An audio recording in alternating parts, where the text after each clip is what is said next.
Hello everyone and welcome back to Math Bolt Master. আৰম্ভ কৰোঁ আমাৰ আজিৰ সেশনটো। তো আজিৰ সেশনটো হ'ব এটা প্ৰেক্টিছ সেশন। তো আমি অলৰেডি কথা পাতিয়ে থৈছোঁ কমিউটেটিভ প্ৰপাৰ্টি অফ মাল্টিপ্লিকেশ্যনৰ ওপৰত। তো তাৰে ওপৰতে কেইটামান আমি প্ৰেক্টিছ প্ৰব্লেম সলভ কৰিম। So let us begin. তো ইয়াতে দিছে first question complete the equation 9 multiplied to 4 equals to 4 multiplied to ইয়াতে কি হ'ব very simple commutative property যেতিয়া কোৱা হয় এটো মনত ৰাখিলে হ'ল দুটা নাম্বাৰ যদি দিয়া আছে 2 multiplied to 3 commutative property এটোৱে কয় ইয়াৰ যোনটো আনসাৰ হ'ব সেই আনসাৰটো সেম টু সেম হ'ব আমি অৰ্ডাৰ চেঞ্জ কৰি যদি দিও কাৰণ ইয়াতে অৰ্ডাৰ ম্যাটাৰ নকৰে 2 প্ৰথমতে লিখিছো তাৰ পিছত 3 লিখিছো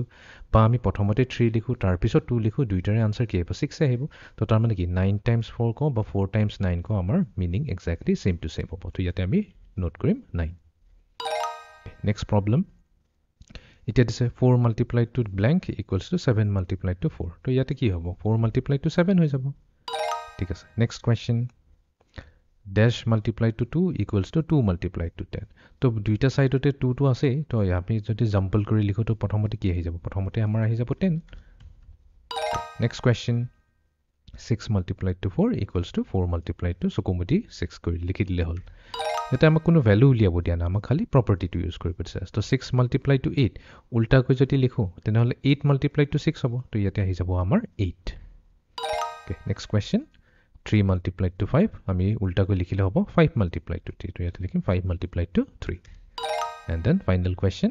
10 multiplied to dash equals to 3 multiplied to 10 এতিয়া এই যোনটো দিয়া আছে হেতুক চালে হ'ল 3 multiplied to 10 আছে তো প্ৰথমতে 3 আছে তাৰ পিছত 10 আছে তো আমি যদি উল্টা কৈ লিখো তাৰ মানে প্ৰথমতে 10 লিখো তেনেহলে দুই নম্বৰত আমাৰ 3 আহিব তো ইয়াতে আহিব লাগে 3